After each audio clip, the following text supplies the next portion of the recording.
Hello, this is the Time Wizard. I'm a regular poster on Age of Strife. Most of the members there are in England, so this will give them an opportunity to see what I'm talking about in my tutorials that I've posted, and also to give them a chance to make fun of my American accent. So anyway, be that as it may, this is a tutorial that's going to focus on how to actually make a mold, a silicone rubber mold of an item, and then how to cast that mold in hydrocal or other plaster materials and to complete a finished project for it. We have a contest going on that's going to be about buildings. So I wanted to do a few buildings for the Flames of War game that I play. So I'm looking at 15mm scale, and I started off by constructing the base model, which I scratch built.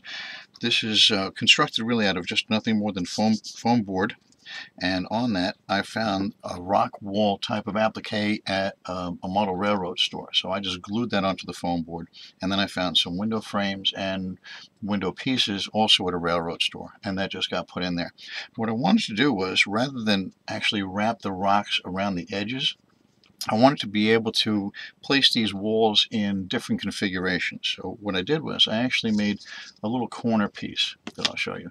It's got the wall wrapped around both sides, and then the other two sides are squared off. So what this allows me to do is I can take a wall and I can actually put this corner piece on the wall. I'll turn it around for the camera so you can see it. So that will finish off the edge of the wall. Then the second wall piece will actually attached to it like this, and that's what your corner of your building would look like. Or if I wanted to, I can actually do an inside corner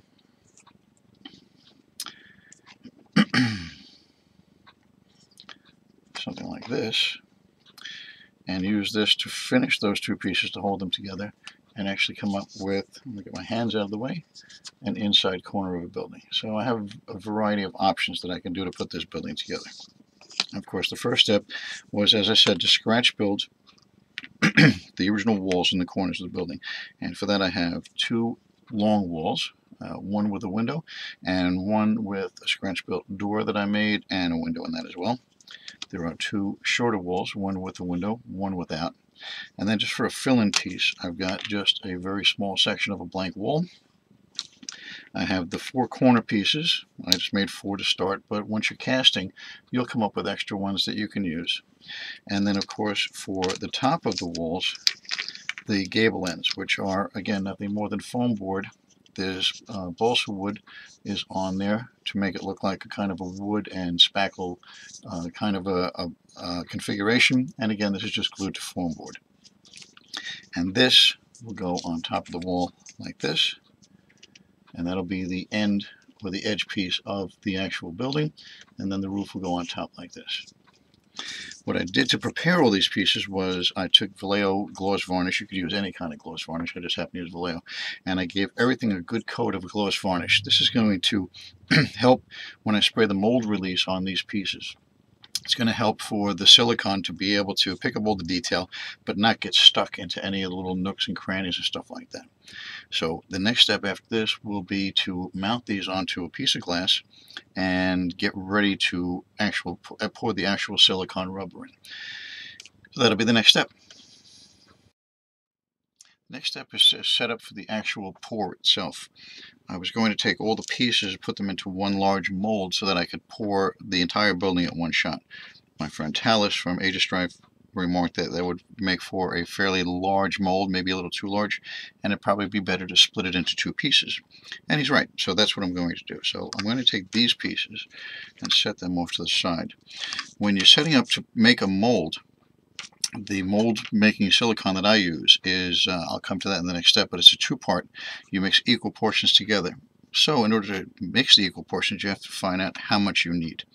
I found the easiest way to do that is to set up the way you're actually going to pour the pieces and then use something to fill up the volume. So what I did was I just took a piece of paper and I drew on here the way I wanted to set up these pieces in the mold.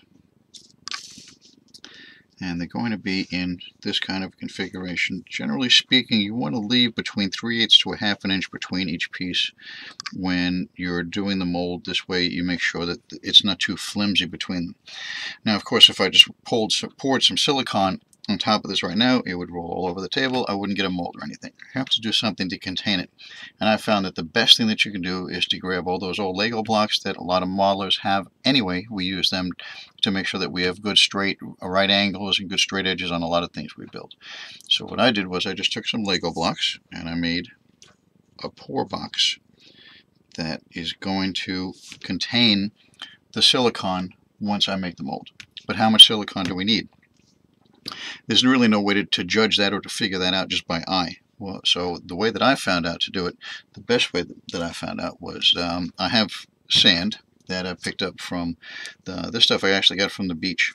I strain it to use it in bases when I make modeling bases for 40K or when I make bases for Flames of War. So it's really just sand. This is the unstrained portion. What I'm going to do is, without gluing these guys down or anything like that, I'm just going to pour sand into this mold, into this box, and I'm going to pour it until I get it about to the level that I want. I'll just take a spoon just to kind of smooth it out a little bit. That piece shifted a bit, but that's not going to hurt anything right now. And get some more sand in there in a second. I'm looking to put the mold about 2 Lego blocks high. So I don't want it any thicker than that because it's just a waste of mold making material, and I don't want it any thinner than that because the mold will have a tendency, or could have a tendency, to break apart. So the amount that I have in here right now is almost 2 Lego bricks high, and that's just about the amount that I want. I could probably take out a little bit, but that's about fine. That's just about what I want.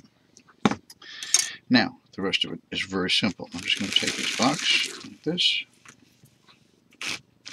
I'm going to remove the box.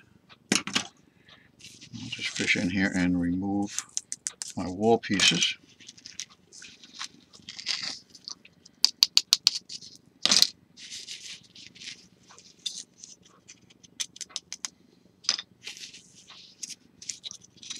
And I'm left with a quantity of sand. I'll just take the paper and I'll take a measuring cup. I'm going to pour the sand into the measuring cup. And just by shaking it and getting a line on it, I find that what I have in here is just under a cup of sand. So I need just under a cup of the silicone rubber when I start making the mold.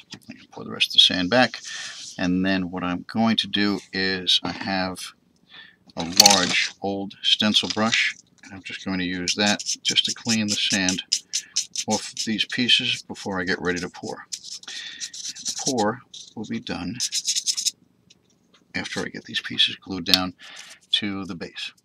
That'll be in a little bit. The next part is to actually start making the mold itself. We have to get the pieces secured down to something, because as you saw when I poured the sand in, they sometimes have a tendency to shift. I apologize for a little bit of the glare up here from my overhead lights. I have a piece of glass here. This is an old shelf that I found, and I keep it for just this purpose. What I'm going to do is, you saw the piece of paper that I had earlier where I marked out the positions where I wanted to put the walls. I still have that piece of paper. What I'm going to do is I'm actually going to put that underneath a piece of glass, again, just to give me a rough idea of where I want all of these things to be positioned.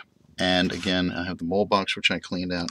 I want to make sure that I have enough room to be able to place it on here. Now, I could do it like this, but I think it would be better if I made the mold in this direction. So I'm going to take my piece of paper, I'm going to put it this way, so that again I can set the pieces down where I want them. What you want to do is you want to make sure when you glue these pieces down, obviously we're going to have to remove them eventually, but you want to make sure that they're glued down really, really well. Not permanently, but really well. A couple of reasons for this. First of all, obviously you don't want them to shift as you pour the mold making material in there. You also don't want them to float up in the mold making material. You want a good mold made out of them. And the last thing is, you don't want them to warp. Remember, this is foam board, so if you're not careful with it, it could warp a little bit. If this piece happens to bend, if you make a mold of something it's supposed to be flat, and it ends up rounded like this spoon. Well, guess what? When you cast your models after that, they're all going to be rounded. So I found the best thing to do is good old-fashioned glue stick, which my children don't know that I took it from them, but they're going to find out eventually. And what I'm going to do is I'm going to use the glue stick, and I want to go around the outside edges of this wall section for a start, and then I'm going to give it another good swipe right down the middle. Now I don't want a tremendous amount of glue on here, but I want enough that it's going to stick down to this glass. I'm just going to place it on that piece of glass, and I'm going to hold it down and let it stick. I want it to stay on there and get down there nice and flat. I'm going to repeat that with this wall section and with these two other wall sections. And since gluing something down to a piece of glass is about as exciting as watching grass grow outside, I'm going to jump ahead to after I have all of these pieces glued down. I kept the shelf inverted for a little while just to leave some weight on these wall pieces so that they would stick down real good to the glass, and they're all stuck down pretty good. And you'll notice that I did leave about 3/8 of an inch to a 1/2 inch gap between the pieces, and that's again going to leave enough space between them where they can be cast properly. It's not going to be too flimsy of a wall between them, and it's not really just too large. So now I'm going to take that mold box that I constructed. The inside of the mold box, I took some air dry clay that I had, and I just ran that lightly on the inside of it. I don't know if you can see that there's little white lines in there.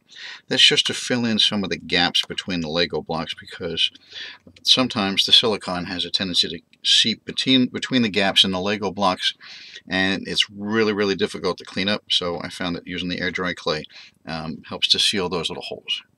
You could use modeling clay if you want. However, some products don't react well with a sulfur-based modeling clay. I don't know for sure whether my modeling clay contains sulfur, but the air dry clay I know doesn't. So now I have the box set.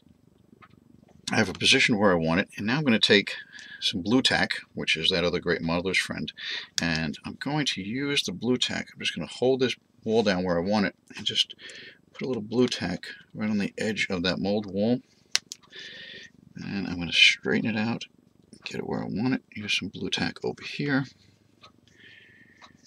and do the same thing on this side.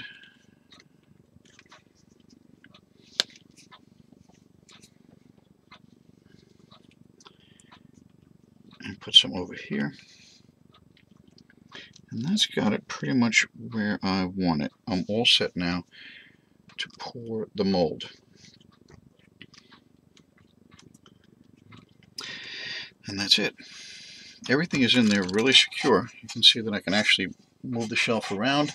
You can shake it around. Nothing's going to shift. Nothing's going to move. So now when I pour the mold, the silicone in there to make the mold, it's going to stay in there real good. The next step that has to be done is you have to use, when you make the mold, you have to use a mold release. I got this stuff from the company Smooth-On that makes the silicone that I use. You have to use this a couple of times. First, you're going to shake it well, and you're going to hold the can about 12 inches away from the mold itself. Give it a good spray. Then take a brush and work it into the nooks and crannies. Then you're going to let it set for a little bit. You're going to let it stand for about 5 minutes. You're going to give it another light misting before you pour the mold in. Let it sit for about 5 minutes before you apply the silicone there. So I'm going to do that. I just applied the first coating of the mold release agent to the mold. I have it sitting off to the side right now. Now I have to figure out how much silicone I'm going to need. I'm going to use disposable cups to measure out the part A and part B. I have my measuring cup. Now remember I said that I needed a little less than a cup for the entire mold. So that means that I need a little less than a half a cup, part A and part B. So I'm going to take my cup. I have about a half a cup of water in here that I measured out. I'm going to pour that into the cup. And by having a nice bright light on overhead, I can take a look at the cup and I can see where I have to measure the part A and the part B. So now that I've measured where exactly it's going to come up to, all I have to do is take a permanent marker, a black marker, and I'm going to mark on the cup where I'm going to need to fill it with part A and part B, and I'll just duplicate that mark on this other cup as well. and I'll be ready to go. We're up to pouring the actual mold itself. The stuff that I use is the stuff it's called OOMOO, or I guess OMO. It's a silicone rubber compound. It's a two-part formula that you mix part A and part B together. Part A looks like this beautiful bubblegum pink stuff, and part B is this nice light blue material. Again, you mix them equal portions. A couple of things that I want to say before I get on with this is, first of all, you got to use it at room temperature. It can't be too cold. The second thing is, don't buy this like months or years before you're going to make a mold, because it doesn't really have a shelf life that long. The second thing, and the third thing, and this is important, is once you open these products, one of them, I believe it's this part here, the part A, it reacts with the air and it starts to harden up. If you keep it for like a month or so, it's going to get so hard that you're not going to be able to use it. So if you're going to start making molds, try to plan that you're going to make 3 or 4 of them and basically use up most of this product at one shot before you buy it and before you open it, because otherwise you're just going to end up wasting it. So again, I just put equal parts of part A and part B into the cups. The stir sticks that I have there is because it says to stir these products well before you use them, and make sure that you don't miss that step. That's very important. When you mix them together, you're going to come out with a nice purple looking compound. Sometimes you get bubbles in it. I cheated because I have a vacuum sealer that we use in the kitchen, so I actually placed it in the vacuum sealer and put it under a vacuum for a while, which helped to bring the air bubbles to the surface. So what you're basically looking for is a nice consistent purple color, a nice mixture. And you can see that there were a bunch of air bubbles that came up to the surface, and by just moving this around a little bit, I've got all those air bubbles taken care of. And we're ready to go. Here's my mold that I prepared. It's been sprayed with mold release. I sprayed it the first time, worked it in good with a brush, sprayed it a second time, and let it sit for the required 5 minutes. And now we're going to take the silicone, and you'll notice that there are still some small bubbles coming up, but that should be okay. Those will disappear and come up through the mold. We're just about ready to pour. It's getting a little thick, but still it's fine, because you have a lot of time to work with this stuff. So I just want to get rid of the rest of those bubbles, and then we're going to start pouring it in there. And what I like to do is I actually try to pour on an area that doesn't have any of my pieces on it, and just let it go in there, and we're going to start letting it pour.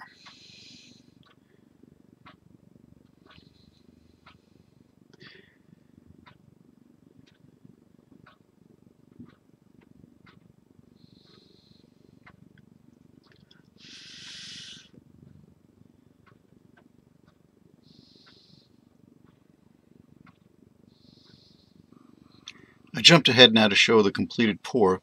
You'll notice that, as I said, I wanted the mold to be to the second Lego brick. It's right about there. It's just a little bit shy of the second brick. Some more air bubbles have come to the top. As they did, I find that sometimes if you just gently blow across the top of it, they'll pop and you'll get rid of them. The other thing to do is, again, knock it from the bottom a little bit with your hand. That helps to bring the bubbles to the surface. And the remainder that I have in the pouring cup, this is going to be very helpful, because right now you can see that it's still very liquid, it's still very viscous, and it hasn't really set at all. Later on, when I pull up this stick, I'll actually be pulling up the silicone. It will have set completely, and that's another way to tell that it's set completely. But again, on my particular product, it does say that it takes it a good 4 to 6 hours to set up completely. Follow the label instructions. Don't try to unmold it earlier than that. It'll just make a mess and ruin all the work that you've done up until this point. So from here, I'm going to, I guess, get a cup of coffee and come back in 4 hours, and we'll see what we have unmolded. Okay, it's been a little longer than the 4 to 6 hours I talked about originally. It's actually been overnight. Excuse me, drinking a cup of coffee. So now the silicone has hardened completely. Let's remove the blue tack from here.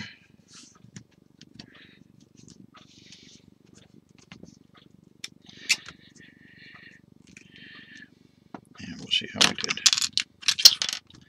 Just start by breaking the mold apart a little bit.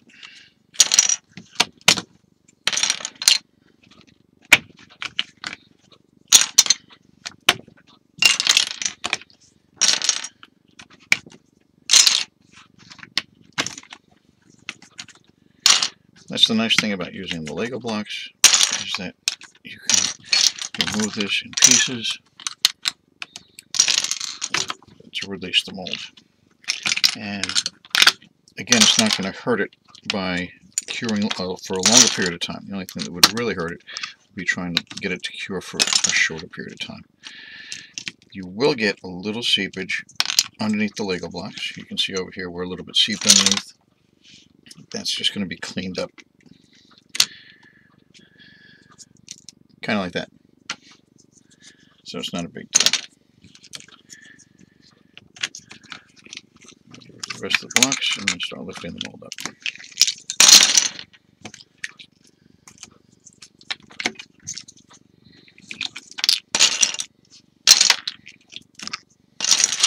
Okay, and that's just the air dry clay on top. And now we're going to start peeling the mold off of the glass and off the building pieces.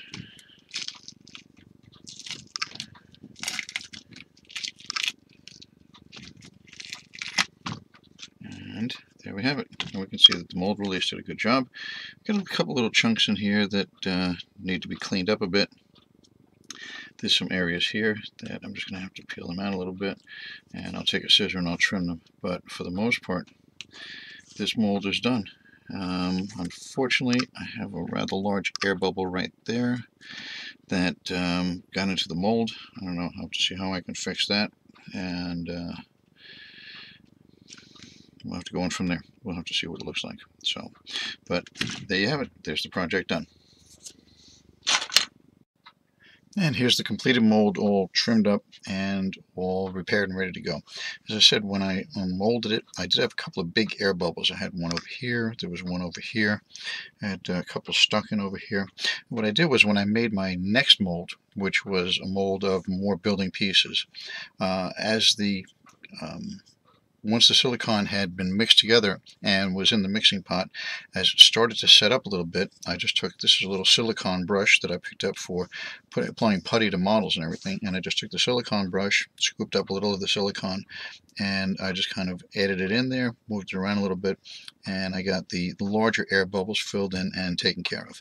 And any other final work on it or detail work on it can be done once the actual model has been cast.